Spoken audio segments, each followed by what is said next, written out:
Шановні колеги, Some colleagues, and the last today briefing within the Media Center of Reform, we dedicated to the analysis of the changes or amendments to the Constitution. I invite to the floor Yuriy Ganushchak and Igor Koliushko. You're welcome.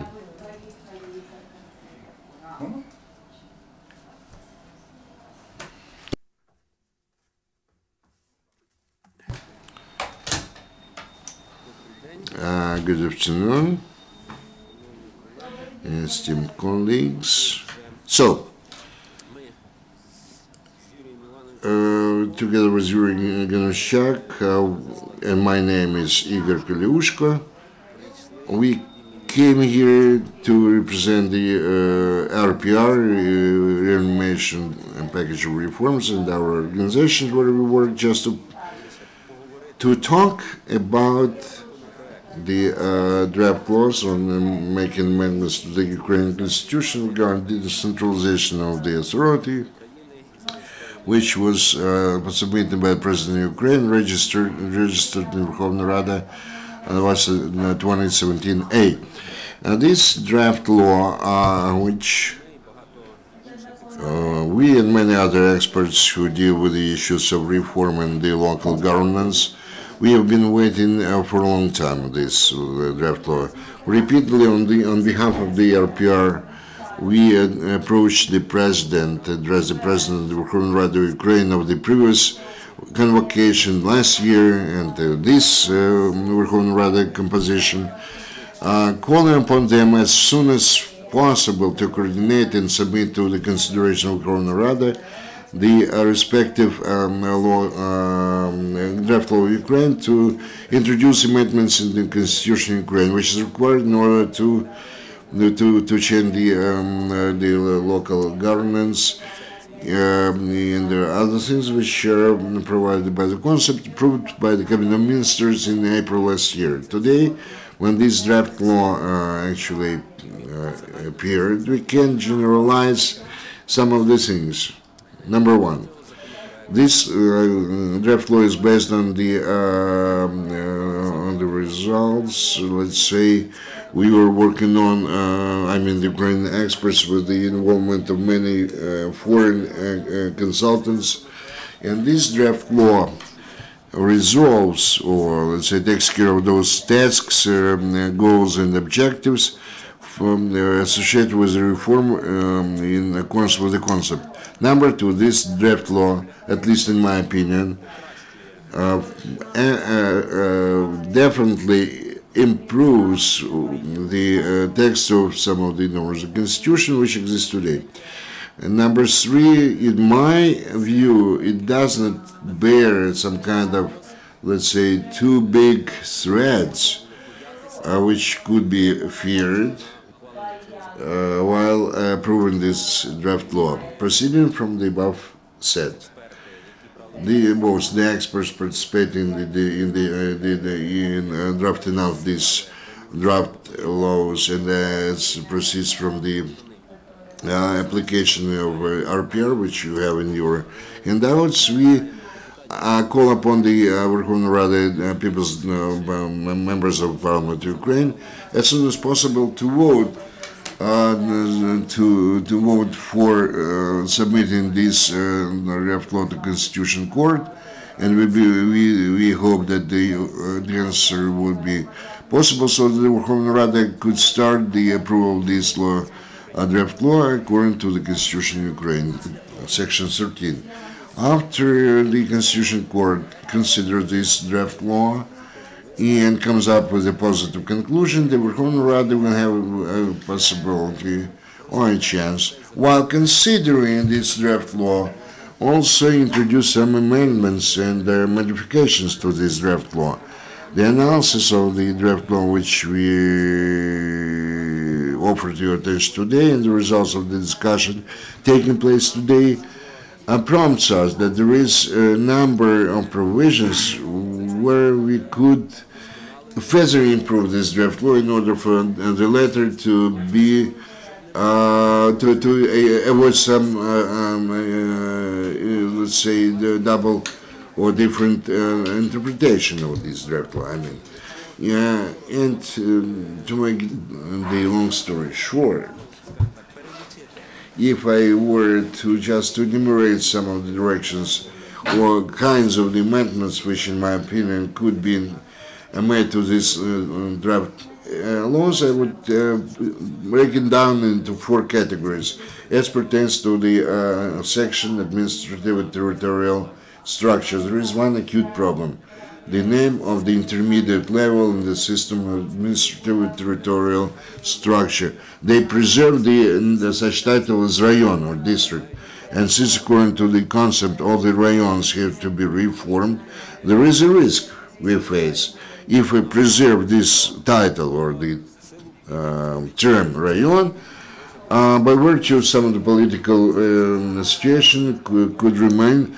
unreformed, and will have 1,090 rayons, which would mean that the local governments will face a lot of problems in hitting the ground. I mean, because in our society there is the inertia and tradition always dominate over the legal norms if this norm is not strengthened or, let's say, supported by the will of the local, the existing authorities, and where those perfects can dominate over the local governance structures. The next group of issues concerns Section 11 on local self-government, and I'd like to draw your attention here to the 2 rather delicate things. First of all, how territorial community is identified. Now we hear a lot of criticism again of this bill, with accusations of change of notions there, when the community is called the administrative territorial unit, and the administrative territorial unit referring to totality of local residents. But there is nothing against the constitution here, because it is said in constitution like this. That is, effectively we see this bill retaining the same terminology, but given that the phrase about territorial community is the group of or totality of local residents, and it mentions several residential areas, it really gives ground to possible misrepresentation, because how can it be that a territorial community can have several territorial communities inside it? There is a discrepancy, and it really merits more specific language. Another thing concerns Article 140, which does not mention heads of communities among the bodies of local self-government, but then we go to Article 144, which says that heads of local communities are authorized to deliver specific decisions or acts. That is, if they are authorized to do these acts, then they are a body, an authority. And from here we need to add chairs or heads of local communities in Article 140. Probably the most ardent discussion regarding the bill concerned the local level of state executive. There is Article 118 in the Constitution that provides answer to the question, and again the discussions and debates resulted in a text, in a language that in my view bears no substantial risks, but nevertheless it is less than ideal in this case, because, well, if we look at other proposals that were thrown on the table during the debates. Article 118 of the Constitution says that the executive power at the level of oblast and rayons shall be exercised by prefects, forgetting completely about central bodies of the executive mentioned in the next Article 119. which brings again discrepancy. Who's in charge of what in this executive domain? Then there is a question to the very notion of prefect. Our proposal was to use the Ukrainian equivalent of state uryadniks instead of prefect. Some of the politicians dislike that and prefer to use a French term of prefect instead. But already now, in the process of debates, we hear lots of jokes even regarding that. I'm not going to voice them up here, not to be included into those joking about that. But we would really like to call probably the president to participate in the review of the bill in the parliament, or we'd like probably to address the parliament in favor of opting for the more traditional for Ukraine terminology that we have suggested. Next, nomination of prefects. The draft legislation enshrines the status quo we have today, when prefects are nominated by the President on submission of the Cabinet of Ministers and their civil servants. And we can only hope that if this language in the Constitution is complied with, then it will bring only minimum political risks or manipulations in the area. But on the other hand, given that prefects represent the executive government, the executive, which is about the Cabinet of Ministers, I think the role of the Cabinet should be more pronounced, at least as regards its authority to cancel all sorts of acts prefects may issue, because the Cabinet of Ministers is ultimately responsible for everything going in Ukraine. And again, it can also be a matter for the President, because he is responsible for the national unity and sovereignty and their preservation. Finally, when it comes to the scope of authority of prefects, in our view, they're almost ideal, but again, point 3 mentions that prefects have to provide for the execution of governmental national programs, which begs a question: how are they going to do it? If they are a supervisory authority, do they have any tools to see these national programs performed? On the other hand, there is a certain collisions, because national programs are, among other things, also regional development instruments, which fall within the scope of responsibility of oblast councils and their executive committees, and it is these bodies that have to initiate relevance, preparation and approval of such national programs.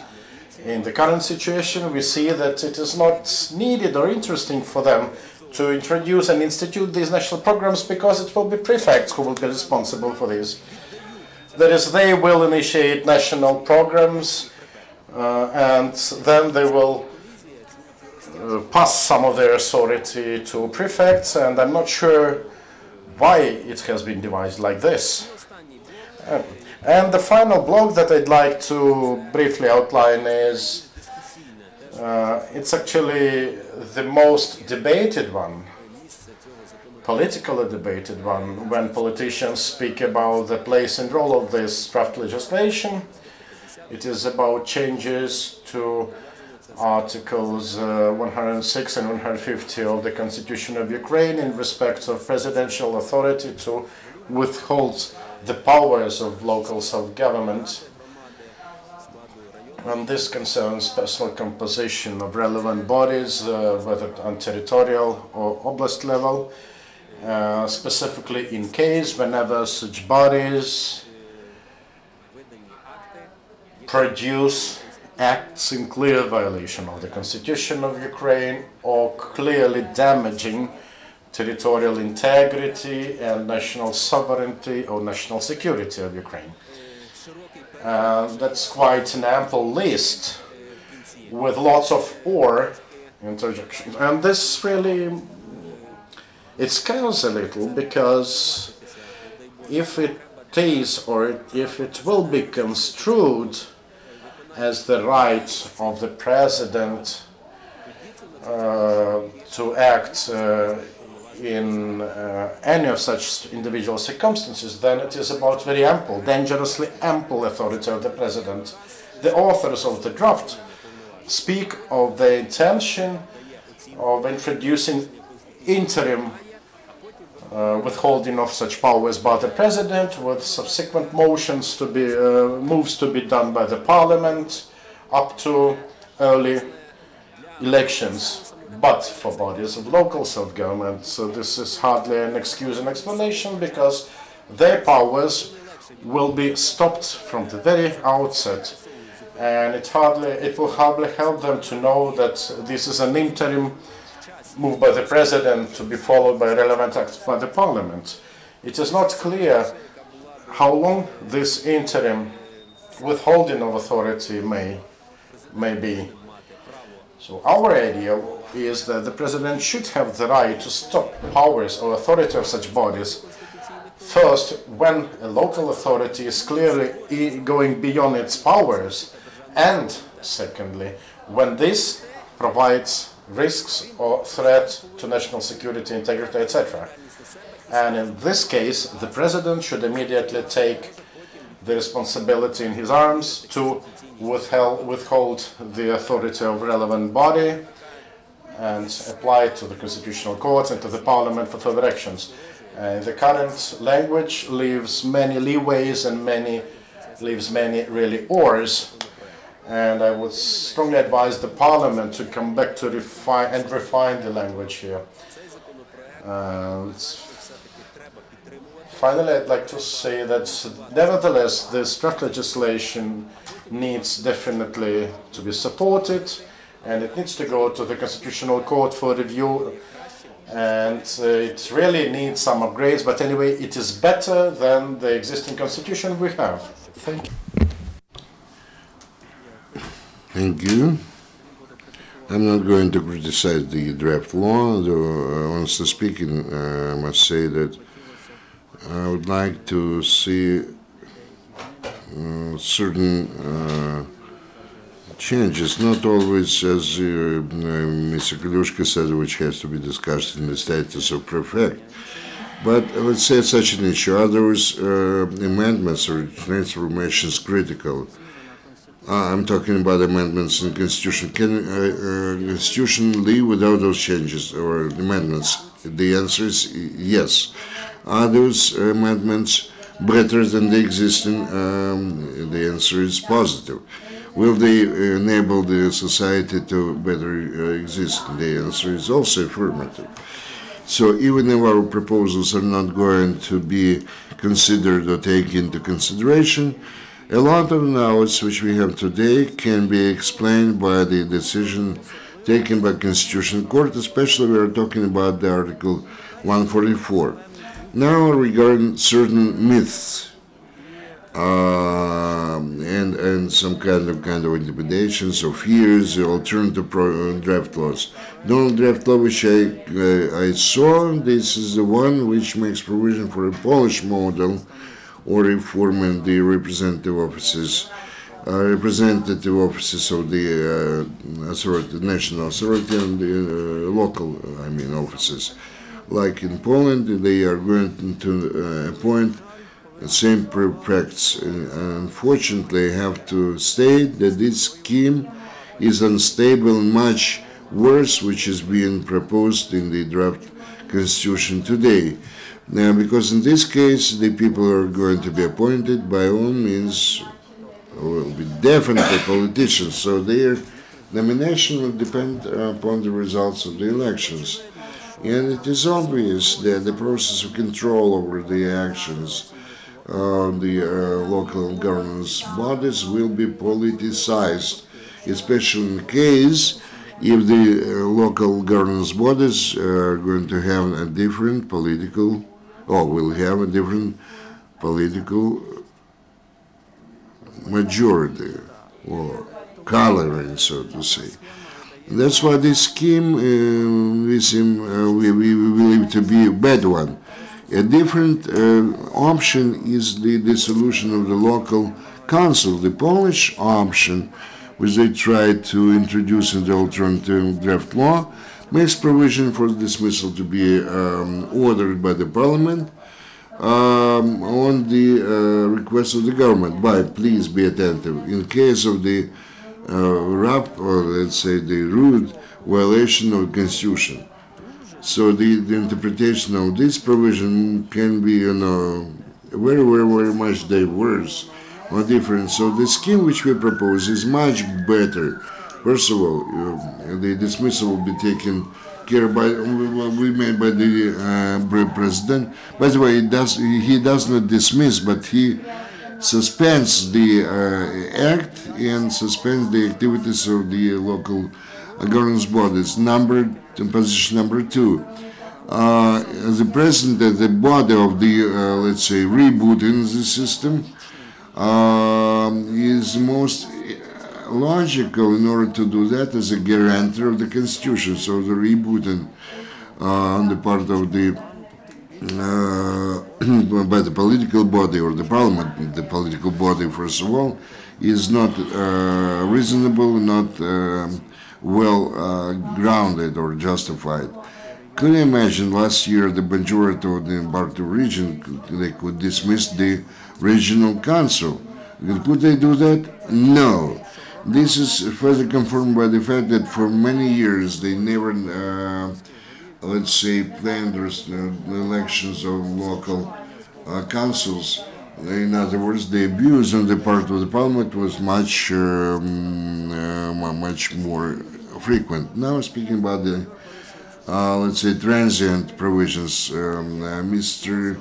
Koliushko already mentioned that there is a suspicion that the reform is being delayed for 2 years. They tried to do that. And though there are no direct orders to do that, however, one-time reloading, let's say, of all bodies of the local governments, I repeat, all of those in 2015, gives us the impression that some kind of temporary nature of all those councils which are going to be elected, or bodies which are going to be elected. I believe there must be some other procedure. Those administrative and territorial units which are not being reformed in the process of the administrative territorial reform, they will work until the next regular elections. We're talking about the regional councils first of all.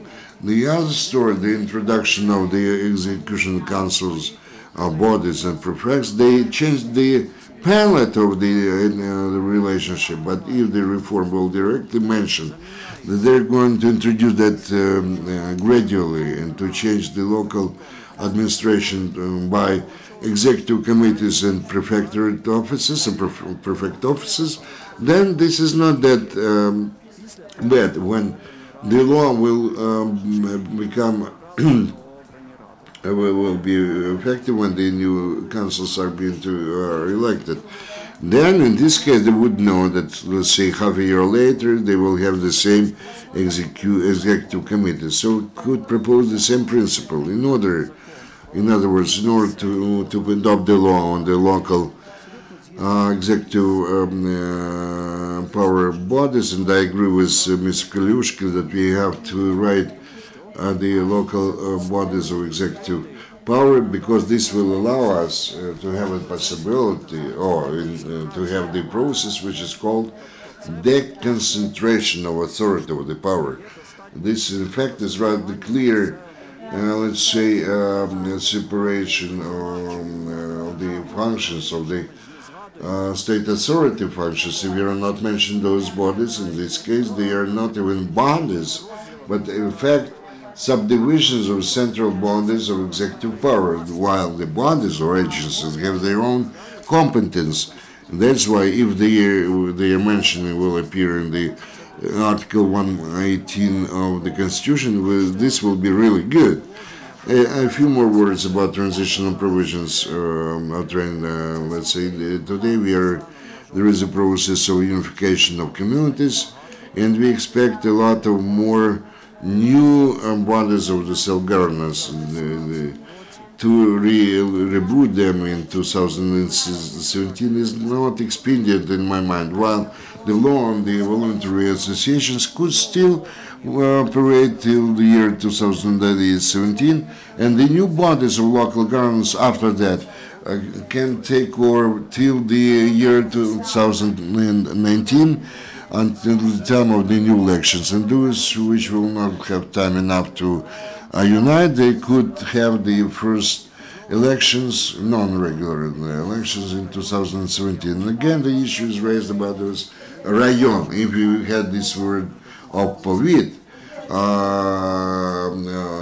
we would see some changes in the constitution. In this case, this issue is somehow suspended in the air, and we do not understand what they are guided by in trying to reform. Definitely they're going to reform that, but we expect more daring steps, so to say. But I would like to say that I like this text of the Constitution, and sincerely am amazed and surprised by the fact that the President agreed to a considerable non-restriction, but specification of his authorities, which can be understood as a restriction. In fact, we are talking about further clarification and specification of the authorities of the same president, which is really good because it decreases the field for possible abuses. Thank you. Okay, I can answer regarding the clarification or specification. The most interesting thing is associated with the acts or actually the same perfects. So the perfects acts are not described today. What status do they have? Or they have, how they can be cancelled or whatever. And here we clearly say, except for in addition to the error mentioned by Ms. Koliushko, that President can cancel only those acts which fall within his general competence.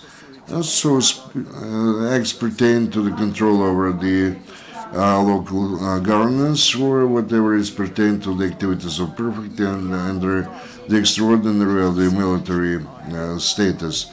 It is directly mentioned that those acts, items 2 and 3, which are cancelled by the cabinet ministers, and I can also tell. Okay, I'll give you an example.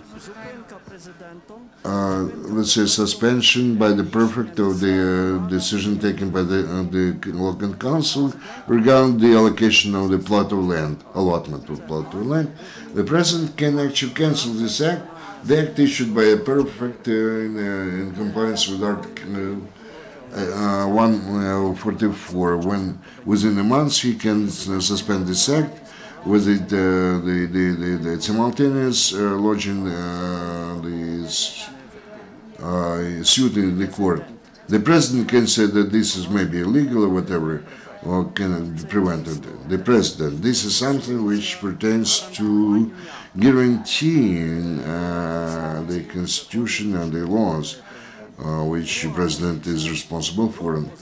Item number 2, I'm sorry.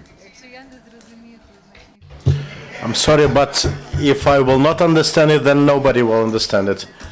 You just said that our president is responsible for our sovereignty and security, etc. And me and Oksana also understood it that the acts that the prefect will have to cancel will be... No, wait. The president is guarantor of a systemic approach because he guarantees the execution of the constitution and the laws of Ukraine. He promulgates and signs these laws. And in reality, if we are to make real local self-government, then we will comply with Article 19 of the Constitution, which says about bodies of local self-government that they shall comply with the legislation, the national legislation. And in this regard, the line of statehood that starts with the cabinet of ministers and goes down will have to be separated. The question arises, who will be the junction point?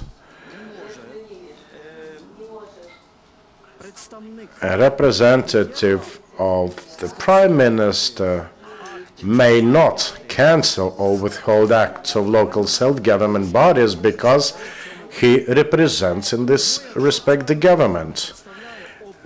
That is, whenever such person represents both, then the Constitution provides in which cases he represents the President, in which the Prime Minister. And as regards the acts issued by local self-government, he represents the President. And in such his capacity, he is able to cancel this.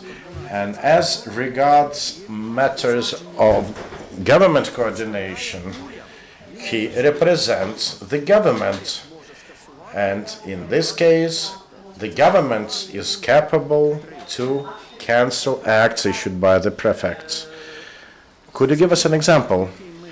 Here's an example to you. The draft legislation we are writing about the scope of authority of local self-government, we mention it that prefects are authorized to suspend acts of local self-government with immediate address to the Prime Minister and the government as the central body of the executive. Why so?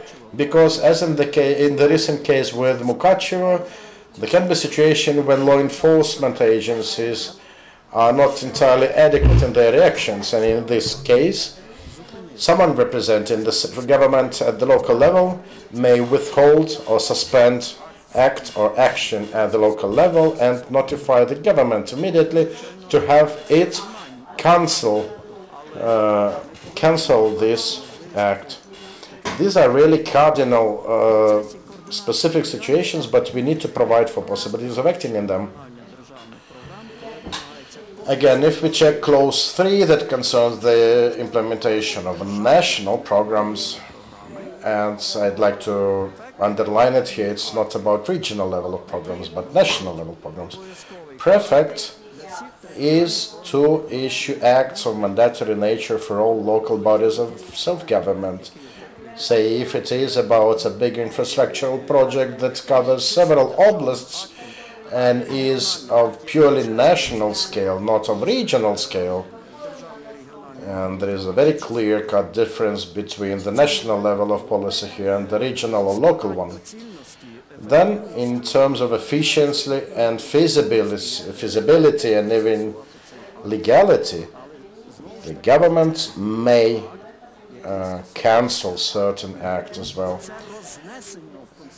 And this has been clearly separated in the Constitution to avoid any sort of collision, with only exception being clause 5, which is about those powers of prefects that are still to be described in future legislation.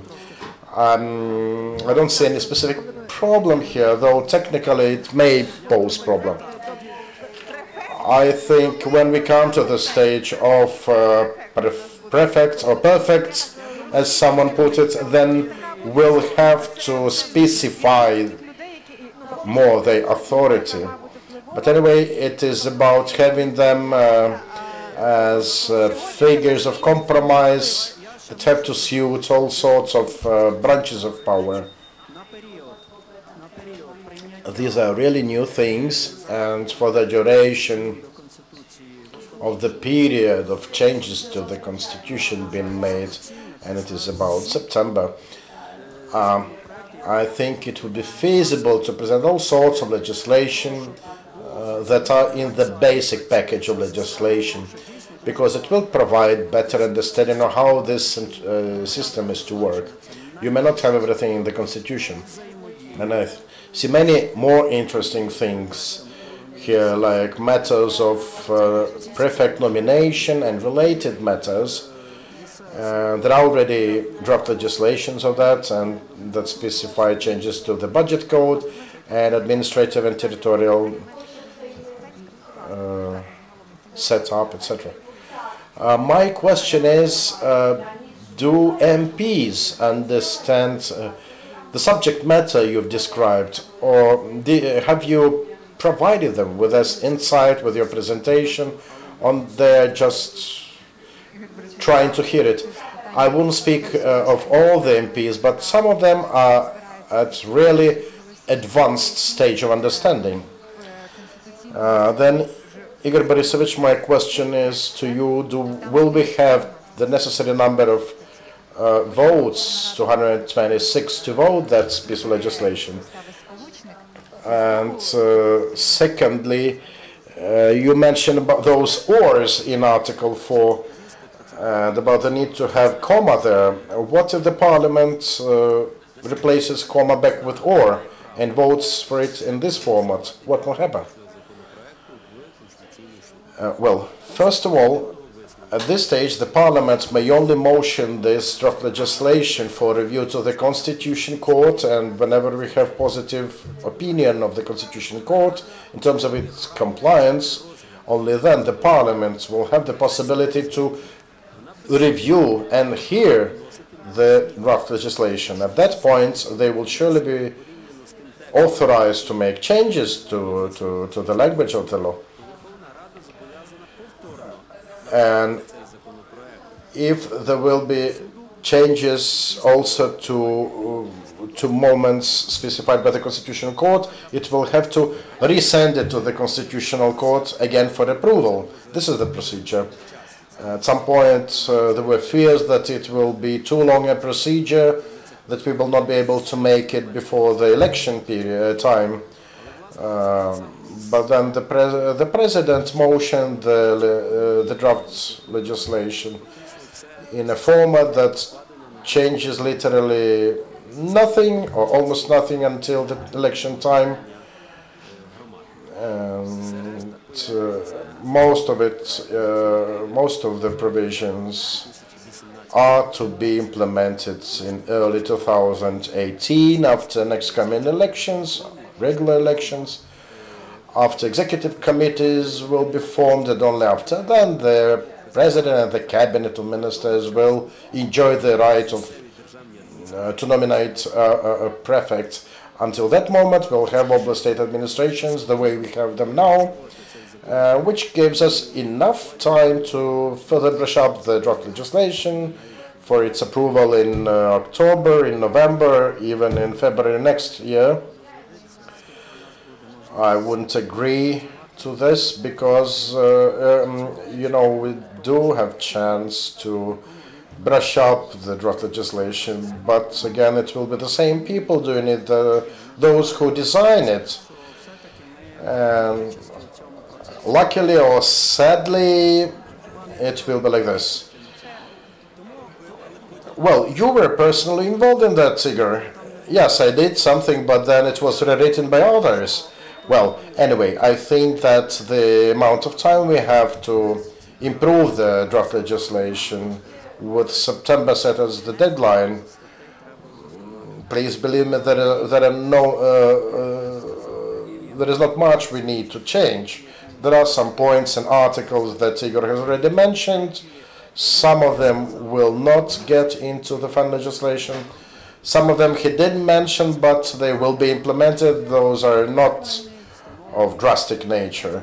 It will be some slight amendments, like within the terms or within the period stipulated in the law, for example. It is not critical, but it is highly desirable to have it included in the Constitution. And what's most important, I think Igor Borisovich will probably not to confirm it, that we definitely need to change the transitory provisions, interim provisions in the Constitution, to get clear of that feeling that the whole process will be procrastinated for 2 or 3 years. We need to finish everything in 2 or 3 years, not to start it in this period. I do hope that in September we'll get a document that will not bring us to shame. Thank you. My name is Andrei Skipalsky, and as a representative of the territorial community of Kotsubinsky settlement nearby Kyiv, I'd like to ask you the following question. What would your advice be for the case when voluntary territorial community has been created effectively in a forced way by having people forced to join? We had top managers from Irpin coming to our locality to press people to form this territorial community, and you can actually check for the full information on the internet. I myself participated in pseudo public hearings, and there were titushki there to press further on people to make them unite. The price of the question was to get to grab nearby forest in Bilechi by a group of people chaired by Mr. Karpluk. And you see, we don't want to unite in a community like this in Irpin. And so we were just fooled and duped into make this the way they suggested. How to prevent this type of quasi-voluntary but forced unification?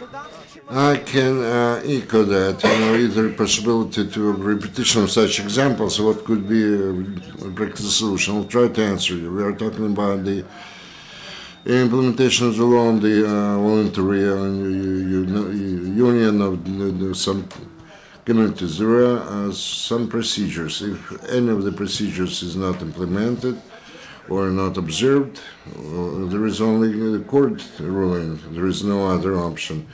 But we have to provide certain evidences of that. Speaking of the process, as far as I know, this process is not completed and cannot be completed right now, because the creation of communities takes place after the